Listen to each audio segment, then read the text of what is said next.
వాలంటీర్లు big shock తగిలించారు. Pawan పై case పునర్విచారణకి హైకోర్టులో మహిళా వాలంటీర్ తరఫున వాద్యం దాఖలు చేశారు జడ శ్రావణ్ కుమార్, ప్రముఖ లాయర్. ఇక కూటమి ప్రభుత్వం పవన్ పైన కేసు ఉపసంహరించుకోవడంతో హైకోర్టులో క్రిమినల్ రివిజన్ పిటిషన్ దాఖలు చేశారు.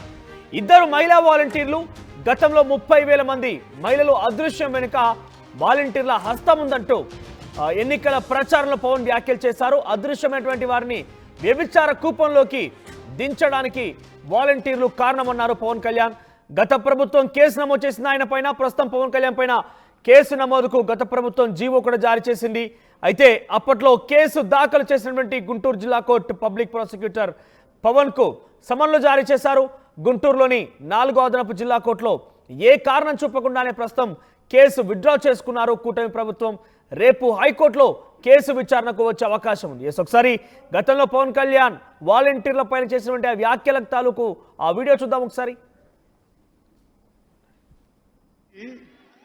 ఈ వాలంటీర్ స్కీమ్ని పెట్టారు. ప్రతి ఊర్లో, ప్రతి గ్రామంలో ఎవరు మనిషి, ఏ కుటుంబంలో ఎంతమంది ఉంటారు, ఏ కుటుంబంలో ఆడపిల్లలు అక్కడ ఏమేమి ఉన్నాయి, వాళ్ళు ఎవరైనా అబ్బాయిలను ప్రేమిస్తున్నారా, వాళ్ళలో వితంతువులు ఉన్నారా, ఇట్లా ట్రాప్ చేసి హ్యూమన్ ట్రాఫికింగ్ జరుగుతూ ఉంది వీళ్ళ ఇన్ఫర్మేషన్ వల్ల. నేను మీడియా కూడా చెప్తా ఉన్నాను, మీరు దయచేసి దీన్ని శోధించండి. నా కేంద్ర నిఘా వర్గాలను హెచ్చరించింది చెప్తున్నాను. ప్రతి గ్రామ వాలంటీరు ఈ పార్టీలో, ఈ గ్రామంలో ఎంతమంది ఉన్నారు, ఎన్ని ఇళ్ళు ఉన్నాయి, ఇంట్లో ఎంతమంది మగాళ్ళు, ఎంతమంది ఆడవాళ్ళు, ఎవరు ఏ పార్టీకి, ఎవరికి ఏ లోపాలు ఉన్నాయి, ఎవరు ఏమేమి అలవాట్లు ఉన్నాయి, ఇవన్నీ చేసి దాంట్లో ఒంటరి మహిళల్ని వీళ్ళు టార్గెట్ చేసి ఆ ఇన్ఫర్మేషన్ కొంతమంది సంఘ విద్రోహ శక్తులకు ఇస్తే వాళ్ళని వీళ్ళు కిడ్నాప్ చేయడం కానీ ట్రాప్ చేయడం కానీ జరిగి మిస్ అయిపోయారు ఇంతమంది. ఆంధ్రప్రదేశ్లో హ్యూమన్ ట్రాఫికింగ్ కి ముఖ్యంగా ఒంటరి మహిళలే టార్గెట్ గా వారి సమాచారాన్ని వాలంటీర్ల ద్వారా కొంతమంది సంఘ విద్రోహ శక్తులు దీన్ని చేజెక్కించుకొని హ్యూమన్ ట్రాఫికింగ్ కి పాల్పడుతున్నారు. దానికి వాలంటీర్లే కారణం. వాలంటీర్లే సమాచారం అందిస్తున్నారు. ఎవరు ఎక్కడ ఉన్నారు, ఎటువంటి అలవాట్లు ఉన్నాయి, ఒంటరిగా ఉన్నారా, ఏ విధంగా ఉన్నారు, వారి యొక్క హ్యాబిట్స్ మొత్తాన్ని కూడా వాళ్ళు లెక్కగట్టి సమాచారం అందిస్తున్నారంటూ వాలంటీర్ల పైన గత ప్రభుత్వంలో పవన్ కళ్యాణ్ చాలా సంచలన వ్యాఖ్యలు చేయడమే కాకుండా ఇది కేంద్ర నిఘా వర్గాల నుంచి తనకు సమాచారం ఉందంటూ కూడా ఆయన మెన్షన్ చేశారు. అయితే ప్రభుత్వం మారిన తర్వాత గతంలో ఆయన మాట్లాడిన మాటలపై సంబంధించి ఆ కేసు ఏదైతే నమోదైందో ఆ కేసుని ఎటువంటి కారణాలు చూపకుండానే విత్డ్రా చేసుకున్నారు. ప్రస్తుతం ఈ విషయం పైన మరోసారి పునర్విచారణ చేపట్టాలంటూ ప్రముఖ లాయర్ జడ శ్రవణ్ కుమార్ ఫిర్యాదు చేశారు. రేపు హైకోర్టులో ఈ కేసు సంబంధించి విచారణ జరిగే అవకాశం ఉంది. మరిన్ని అప్డేట్స్ మా సీనియర్ జర్నలిస్ట్ కృష్ణమోహన్ అందిస్తారు. కృష్ణమోహన్, సో కేసు తిరిగి పునర్విచారణకి హైకోర్టులో పిటిషన్ దాఖలైంది, వారి తరఫున వ్యాజ్యం దాఖలు చేశారంటే ఎలా చూడాలి, ఎటువంటి విచారణ కొనసాగే అవకాశం ఉంది? గతంలో మాట్లాడిన మాటలకి ప్రస్తుతం ప్రభుత్వం చాలా కీలకంగా ఉన్న పవన్ కళ్యాణ్ ఏదైనా దాని గురించి ఇంకా లోతుగా విశ్లేషించారా, వేరే విచారణ జరిపారా, ఆయన ఏ రకంగా మాట్లాడారన్న విషయం పైన ప్రస్తుతం అధికారంలో ఉన్నారు కాబట్టి కనీసం దాని గురించి సమాచారం తెలుసుకున్నారా? ఒకవేళ నిజంగానే హైకోర్టులో పిటిషన్ విచారణకు వచ్చిన నేపథ్యంలో ఏ రకంగా ఆన్సర్ చేయబోతున్నారు? మనోజ్, మొత్తం మీద పవన్ కళ్యాణ్ గతంలో అంటే 2019 సమయంలో వాలంటీర్ల గురించి ఏదైతే వ్యాఖ్యలు చేశారు, వాలంటీర్లు అంటే వాలంటీర్లు వ్యవహరిస్తున్న తీరు కావచ్చు, వాలంటీర్లు మహిళల పట్ల వ్యవహరిస్తున్న తీరు కావచ్చు, మరోవైపు మహిళా ట్రాఫికింగ్ జరుగుతోంది. దీంతో కొన్ని వేల మంది మహిళలు చేశారు. దానికి కారణం అందరూ కూడా వాలంటీర్లే. వాలంటీర్లు వ్యవహరిస్తున్న తీరు కొందరు ఇళ్లలో ఉన్న మహిళల పట్ల కావచ్చు విప్రవారమైనది. చాలా తీవ్రమైన అలిగేషన్స్ ని గతంలో పవన్ కళ్యాణ్ చేసిన నేపథ్యం అయితే మనం చూసాం. అయితే ఈ కంటెంట్ లోనే గతంలో ఇదే సంబంధించిన వ్యవహారంలో కొంతమంది వాలంటీర్లు కంప్లైంట్ చేయడం జరిగింది. అప్పుడు కేసు కూడా రిజిస్ట్రేషన్ చేశారు. దానికి సంబంధించి గతంలో ప్రభుత్వం జీవోను కూడా విడుదల చేశారు. అయితే ఈ జీవో నేపథ్యంలో అప్పుడు పెద్దగా సీరియస్ గా ప్రభుత్వం తీసుకోలేదు. ఇప్పుడు ప్రభుత్వం మారిన తర్వాత డిప్యూటీ సీఎం మీద ఉన్న కేసుని కొట్టేస్తూ నిర్ణయం కూడా తీసుకుంది. దీని మీద ఇప్పుడు తిరిగి కొంత తిరిగి లోడుతున్న పరిస్థితి అయితే కనబడుతుంది. ప్రముఖ లాయర్ జాడా శ్రవణ్ కుమార్ ఈ కేసుని ఒకసారి జీవోలు కేసు నమోదైన తర్వాత సుప్రీంకోర్టు ఆదేశాలు కూడా ఉన్నాయి. ఏ బేస్ మీద వీళ్ళందరూ కూడా ఈ కేసుని తొలగించారు. జీవోని ప్రభుత్వం వరంగానే ఉన్న కేసులన్నిటి మీద కూడా రద్దు చేస్తూ జీవోలు ఇవ్వడం కరెక్ట్ కాదు అనేది వీళ్ళకి సంబంధించిన ఒక ప్రధానమైన ఆలోచన. ఈ సంబంధించిన నేపథ్యంలోనే పవన్ కళ్యాణ్ మీద తిరిగి కేసును వేయాలనేది రికాల్ చేశారు. దానికి సంబంధించి 2-3 వాలంటీర్లు కూడా తిరిగి దీంతో యాక్టివేట్ హైకోర్టులో ఈ వ్యాజ్యం పైన ప్రభుత్వంలో ఎటువంటి కదలికలున్నా ఎటువంటి చర్చ కొనసాగుతోంది అంటే ఏ రకంగా ఎదుర్కోబోతున్నారు? డెఫినెట్ గా దీనికి సంబంధించి రేపు కొంత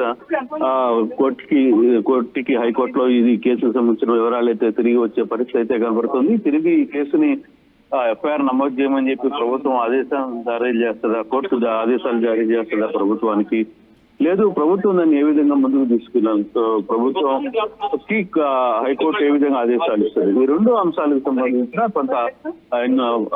కొంత ఆలోచన అయితే జరుగుతుంది. దీనికి సంబంధించి రేపు హైకోర్టులో ఏ విధంగా తమ వాదనలు వినిపిస్తారు జాడా శ్రవణ్ కుమార్ అనేది, జాడా శ్రవణ్ ఎటువంటి అభ్యంతరాలు చెప్పబోతారు అంటే ఈ కేసుకు సంబంధించి లోతైన పాత సుప్రీంకోర్టు ఇచ్చిన కొన్ని జడ్జిమెంట్స్ కావచ్చు, వీటన్నిటిని కూడా జాడా శ్రవణ్ కొన్ని ఈ కోర్టు ముందు పెట్టే పరిస్థితి ఉంటుందని చెప్తున్నారు. ఒకవేళ అదే కానీ జరిగితే హైకోర్టు పవన్ కళ్యాణ్ మీద కొట్టేస్తూ అంటే పవన్ కళ్యాణ్ మీద పెట్టిన కేసుని ప్రభుత్వం ఏమైతే రద్దు చేసిందో సో ఆ కేసుకు సంబంధించి తిరిగి వాళ్ళని ముందు కేసును నమోదు చేస్తారని చెప్తారా లేకపోతే ఏ విధంగా ముందుకు వెళ్తుంది అనేది ఇంకొక పాయింట్ కూడా. గతంలో ఆయన ప్రతిపక్షంలో ఉన్నారు, అటు వైసీపీ ప్రభుత్వం మీద ఆయన చాలా పెద్ద ఎత్తున ఒక యుద్ధం చేస్తున్నారు కాబట్టి ఆ సమయంలో వాలంటీర్లను ఉద్దేశించి ఆయన ఆ రకంగా మాట్లాడారు. ఆయన కేంద్ర నిఘా వర్గాల నుంచి సమాచారం ఉన్నారంటే ఓకే, కానీ ఇప్పుడు అధికారంలో ఉన్నారు, ఆయన చాలా కీలకమైన వ్యక్తిగా కూడా ఉన్నారు కాబట్టి ఆయన ఏమైనా ఇన్ఫర్మేషన్ కనీసం రాబట్టగలిగారా?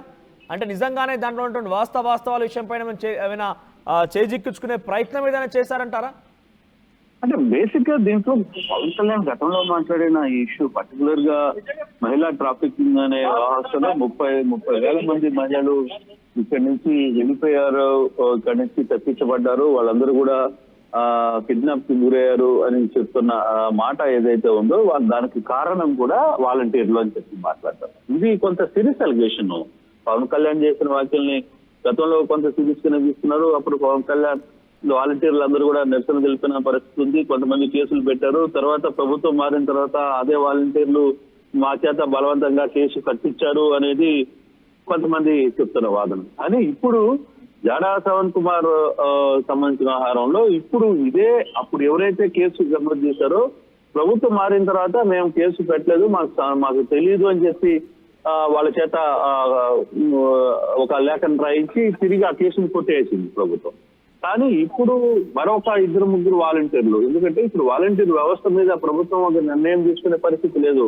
అది వాళ్ళు ఉంటారా ఓడగొడతారా అనే చర్చ జరుగుతున్న నేపథ్యంలో ఒకవైపు, సో దాన్ని బేస్ చేసుకుని జాడా శ్రవణ్ ఒక 2-3 వాలంటీర్ల చేత తిరిగి ఆ కేసుని హైకోర్టులో మూవ్ చేయించారనేది ఒక చర్చ జరుగుతుంది. అయితే జాడా శ్రవణ్ కుమార్ ఏం చెప్తున్నారంటే ఇది ఏ ప్రభుత్వం అయినా కేసులు వచ్చిన తర్వాత కొంతమంది నాయకుల మీద కేసు కట్టిన తర్వాత కోర్టు అనుమతి లేకుండా లేకపోతే ఎవరి పర్మిషన్ అంటే ప్రభుత్వం జీవోలు ఇస్తూ కేసుల్ని రద్దు చేసే ప్రయత్నం చేస్తుంది. ఆ దిశగానే ఇది చెల్లదని సుప్రీంకోర్టు కూడా తీర్పిచ్చింది అనేది సుప్రీంకోర్టు అని జాడా శ్రవణ్ కుమార్ చెప్తున్న మాటలు. సో ఆ నేపథ్యంలోనే రేపు ఇది కోర్టుకి వెళ్తే కోర్టులో జడ్జిమెంట్ తర్వాత వాదనలు కావచ్చు, దాన్ని ఏ విధంగా ముందుకు వెళ్తారనేది చూడాలి. కొంత కాంప్లికేషన్ ఉన్న ఇష్యూ ఇది కూడా.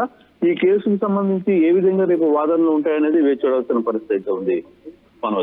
Thank you Krishnamohan. సో మొత్తం మీద గతంలో వాలంటీర్ను ఉద్దేశించి ఏకంగా వారు హ్యూమన్ ట్రాఫికింగ్ కి పాల్పడుతున్నారు. ఆ మహిళలు ఒంటరి మహిళలే టార్గెట్ గా వారి ఇన్ఫర్మేషన్ సేకరించి కొంతమంది సంఘ విద్రోహ శక్తులకి ఇన్ఫర్మేషన్ ఇవ్వడంతో వారంతా కూడా హ్యూమన్ ట్రాఫికింగ్ కి పాల్పడుతున్నారంటూ సంచలనమైనటువంటి ఆరోపణలు చేశారు పవన్ కళ్యాణ్. అయితే తర్వాత ఆయన పైన కేసు కూడా నమోదైంది. ఆయన పైన అటు గతంలో పిటిషన్ కూడా దాఖలు చేశారు కొన్ని హైకోర్టులో కూడా. అయితే ఆ తర్వాత ప్రస్తుతం ప్రభుత్వం మారిన తర్వాత కూటమి ప్రభుత్వం అధికారంలోకి వచ్చిన తర్వాత ఆ కేసును విత్డ్రా చేసుకున్నట్టుగా తెలుస్తోంది. అయితే ఈ నేపథ్యంలో మరోసారి వాలంటీర్ల తరపున జాడా శ్రవణ్ కుమార్ హైకోర్టులో వ్యాజ్యం వేశారు. ఈ విషయం పైన ప్రభుత్వం మారిన తర్వాత తనంతట తానే తనపైనటువంటి కేసుల్ని కొట్టివేసుకుంటే ఎలా అంటూ గతంలో సుప్రీంకోర్టు ఇచ్చినటువంటి ఆ తీర్పుకు సంబంధించింది కూడా కొంత జోడిస్తూ ఆయన ఆ కేసు దాఖలు చేసినట్టు తెలుస్తోంది, వ్యాజ్యం దాఖలు చేశారు. మరి ఇంత కాంప్లికేటెడ్, ఒక రకంగా చెప్పాలంటే హ్యూమన్ ట్రాఫికింగ్ అనేది చాలా పెద్ద నేరం, కానీ ప్రభుత్వంలో ఉన్న వ్యక్తులే హ్యూమన్ ట్రాఫికింగ్కి పాల్పడే విధంగా కొంతమంది ఇన్ఫ్లుయెన్స్ చేస్తున్నారు, హ్యూమన్ ట్రాఫికింగ్ జరిగింది అనే రకంగా పవన్ కళ్యాణ్ లాంటి వ్యక్తులు మాట్లాడారంటే, ఆయన ఏకంగా కేంద్ర నిఘా వర్గాలు కూడా నాకు సమాచారం ఉంది అని చెప్పారంటే చాలా కాంప్లికేటెడ్ కేసే. మరి ప్రస్తుతం ఆయన అధికారంలో ఉన్నారు, అక్కడ ఆంధ్రప్రదేశ్కి డిప్యూటీ సీఎం హోదాలో కూడా ఉన్నారు. ఇన్ని రకాలుగా మాట్లాడినటువంటి ఆ విషయం పైన ఆయన ఎప్పుడైనా విచారణ చేపట్టారా, లేదంటే ఆయన దగ్గర ఉన్నటువంటి ఇన్ఫర్మేషన్ ఏంటి,